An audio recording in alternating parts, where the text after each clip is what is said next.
నమస్తే, నేను సిరి. లడ్డు వివాదంలో మరి జగన్మోహన్ రెడ్డిని కాపాడేది ఎవరు? మోదీయా లేక అమిత్ షానా? ఇంతకీ ఎవరు మరి ఆయన వైపు స్టాండ్ తీసుకొని ఆయనకి పక్కగా ఉండి మాట్లాడేది? మరి వీళ్ళిద్దరిలో ఎవరు కాపాడతారు ఏందనేది మనకు వివరించడానికి మనతో పాటు ఉన్నారు ప్రముఖ సీనియర్ జర్నలిస్ట్ దుర్గా కుమార్ గారు. నమస్కారం సార్. నమస్కారం సిరి, మన వీక్షకులు. సార్, ఇప్పుడు చూస్తుంటే ఈ లడ్డు వివాదంలో ఏదైతే జగన్మోహన్ రెడ్డి గారు అయితే చిక్కున్నారు, జగన్మోహన్ రెడ్డిని దత్తపుత్రుడు అని చెప్పేసి అంటుంటారు మోడీ గారికి. గతంలో చాలా సార్లు మనం విన్నాం. ఇప్పుడు చూస్తే మరి ఈ లడ్డు వివాదం ఏమో అసలు దేశం ఇదే కాదు, ప్రపంచవ్యాప్తంగా వెళ్ళిపోయింది, న్యూస్ అయిపోయింది. ఇంకొకటి ఏంటంటే ఎంతమంది ఉన్నారో అంతమంది మనోభావాలు దెబ్బతీసిందని చెప్పేసి మాట్లాడుకుంటున్న విషయం. మరి ఇలాంటి దాంట్లో దీని నుంచి వెళ్ళి కాపాడేది మరి మోదీయా అమిత్ షా అని చెప్పేసి కొన్ని వార్తలు వస్తున్నాయి. మరి నిజంగానే వీళ్ళిద్దరు ఎవరైనా ఒకరు ఆయన పక్కన ఉండి ఆయనని కాపాడే ప్రయత్నం చేస్తారంటారా నిజంగా? ఇది మీరు ఇంతకుముందు చెప్పినట్టు ప్రపంచవ్యాప్తంగా ఉన్న కోట్లాది మంది హిందువులు కానీ బాలాజీ శ్రీవారి అభిమానులు కానీ వారు ఏ మతం వారైనా కూడా ఆయనకి అభిమానులు ఉన్నారు. చాలామంది విదేశస్తులు కూడా తిరుమలని దర్శిస్తారు. ఎందుకంటే ఇంత కోట్ల మంది ఆయన భక్తులుగా ఉన్నారు కాబట్టి ఇక్కడ ఏదో విశిష్టత ఉంది, మనం వెళ్ళాలి చూడాలి అనుకుని. సిపిఐ నారాయణ గారు లాంటి వ్యక్తి హేతువాది కూడా ఇంతమంది వెళ్తున్నారు శ్రీవారి దగ్గర ఏముందని ఆయన కూడా ఒకసారి వెళ్ళొచ్చారు. నిన్న కూడా ఆయన ఒక మాట మాట్లాడాడు, మీ రాజకీయాలు ఎంత నీచానికి దిగజారంటే ఆఖరికి శ్రీవారిని కూడా రోడ్డు మీద వేశారని ఆయన బాధపడ్డాడు. దీని మీద బాధ్యుల మీద కఠిన చర్యలు తీసుకోవాలని. ఇది ఎంతో సున్నితమైన అంశం, ఎంతో మంది ప్రజల మనోభావాలకు సంబంధించిన అంశం.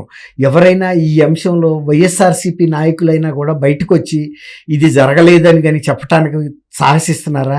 ఇంకా ఏదైనా రాజకీయ అంశం అయితే మాట్లాడతారు, అది పెద్ద నష్టం లేదు.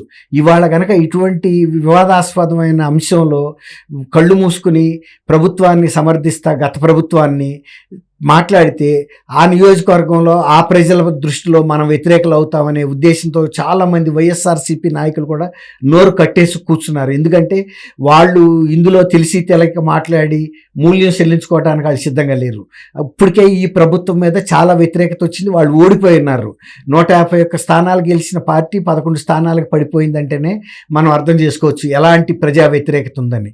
దానికి తోడు మూలిగా నక్క మీద తాటికాయ పడ్డట్టు ఇప్పుడు అనేక వివాదాలకు తోడు ఈ వివాదం కూడా వైఎస్ఆర్సీపీకి చుట్టుకుంది. ఒక్క జగన్మోహన్ రెడ్డి తప్ప, తర్వాత సుబ్బారెడ్డి తప్ప ఎవరు కూడా దీని మీద ఎక్కువ మాట్లాడటానికి కూడా బయటికి రాలేకపోతున్నారు. అదే అన్నా, సకల సజ్జల లాంటి వ్యక్తి అసలు వాళ్ళు ఏం మాట్లాడతలేదు, కనపట్టలేదు.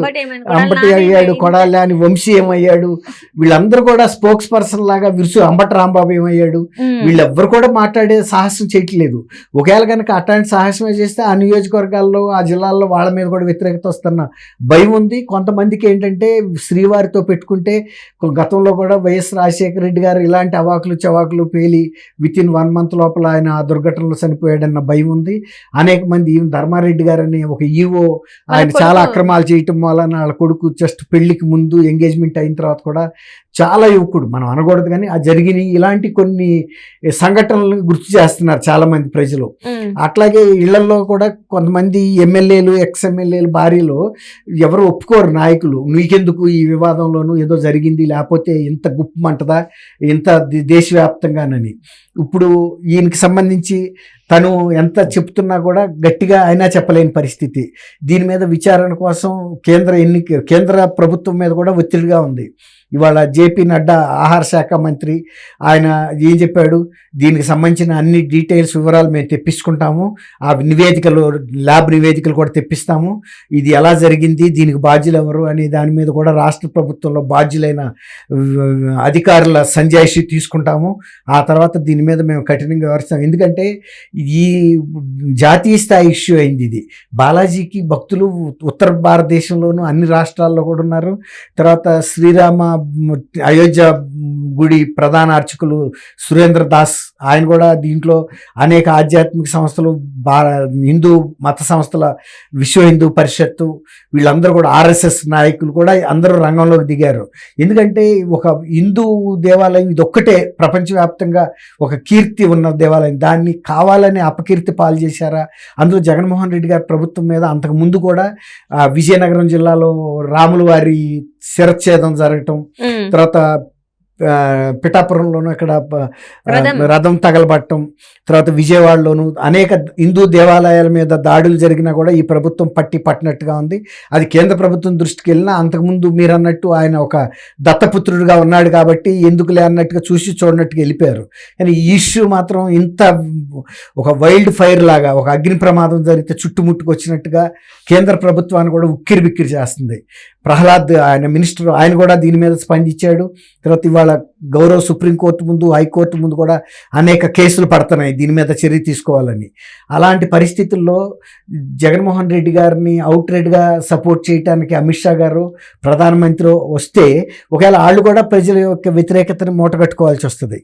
ఆల్రెడీ ఇద్దరు మినిస్టర్స్ బయటపడి మేము చెప్పారు దీని మీద కేంద్ర ప్రభుత్వం సీరియస్గా దృష్టి సారిస్తుంది, మేము సంబంధిత అధికారులను ఆదేశించాము, అన్ని వివరాలు వచ్చిన తర్వాత మేము బాధ్యులైన అది ఎవరిని వదిలిపెట్టే ప్రశ్నే లేదని వాళ్ళు చాలా స్పష్టమైన ప్రకటన చేశారు. ఇది గతంలో ఎన్ని తప్పులు చేయటం వేరు, రాజకీయంగాను ఇతరత్ర అంశాల మీద ఇలాంటి మతపరమైన తర్వాత భావోద్వేగపరమైనటువంటి అంశాలని, సున్నితమైన అంశాలని కూడా వీళ్ళు రాంగ్ సైడ్ రబ్ చేస్తారంటారు చూస్తారు. వాటిని దెబ్బ కొట్టినప్పుడు ఎంతటి గొప్ప వ్యక్తినైనా కూడా ప్రజలు క్షమించలేరు. అందులో జగన్మోహన్ రెడ్డి గారు గతంలో ఎప్పుడు కూడా ఈ హిందూ సంస్థల మీద, దేవాలయాల మీద ఇట్లాంటి దాడులు దారుణంగా జరిగినప్పుడు కూడా ఎప్పుడు ఆయన ఖండించిన ఇది కూడా దాఖలాలు లేవు. తర్వాత ఇప్పటికే ఆయన మీద ఇలాంటి సంకుచిత భావంతో పరిపాలించాడు, రకరకాల ప్రజల్ని ఇబ్బంది పెట్టాడు. హిందూ మతానికి సంబంధించినటువంటి ఆ గుడులకి వెళ్ళినప్పుడు కూడా అక్కడ ఆయన ప్రసాదాలు కానీ తీర్థాలు కానీ తీసుకోలేదు. తర్వాత ఆయన భార్య కూడా ఇవాళకి కూడా తిరుమలకి వెళ్ళలేదు. ముఖ్యమంత్రి పట్టు వస్త్రాలు స్వామివారి బ్రహ్మోత్సవాలకు సమర్పించే సమయంలో ఇద్దరు దంపతులు వెళ్తారు, ఇప్పటికీ వెళ్ళలేదు. అసలు ఆయనకు కూడా నమ్మకం లేనప్పుడు ఎందుకు అలాంటి నటిస్తున్నాడు ప్రజల ముందు తెలియదు. తర్వాత ఆయన శ్రీవారి టెంపుల్స్కి వెళ్ళకపోయినా ఇంట్లో ఒక సెట్టింగ్ వేసి ప్రజల్లో ఒక సంక్రాంతి పండగ చేశాడు.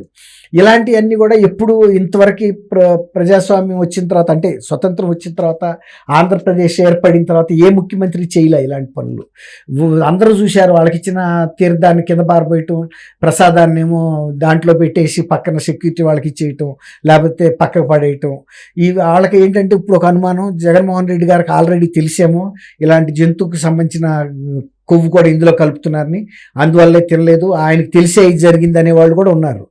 ఏదేమైనా ఇది ఆయన్ని ఎవరు కూడా వ్యక్తిగతంగా కాపాడే పరిస్థితి అయితే ఉండదు. దీని మీద నిష్పాక్షితమైన లోతైన విచారణ జరుగుతుంది.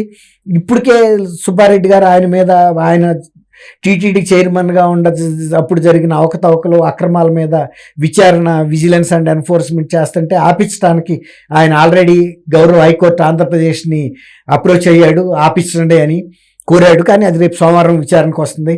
కాబట్టి ఇవన్నీ కూడా చూడాలమ్మా. ఎవరు కూడా దీని నుంచి పూర్తిగా క్లీన్ సర్టిఫికెట్ అయితే ఇవ్వలేరు. అన్ని ఇందులో నిగ్గు తేల్చిన తర్వాత ఎవరైతే దోషులు అవుతారో వాళ్ళు దానికి మూల్యం చెల్లించాల్సి వస్తుంది. ఒకవేళ కనుక ప్రభుత్వం రివర్స్ టెండరింగ్కి కక్కుర్తిపడి అలాంటి దుర్మార్గమైనటువంటి వ్యవస్థలకి, సంస్థలకి కనుక కాంట్రాక్ట్ ఇచ్చుంటే ఆ ప్రభుత్వాన్ని, అట్లాంటి పార్టీని ప్రజలు ఇప్పటికీ కూడా క్షమించలేరు. Right sir, thank you so much. Thank you అమ్మ సిరి, మన వీక్షకులు కూడా.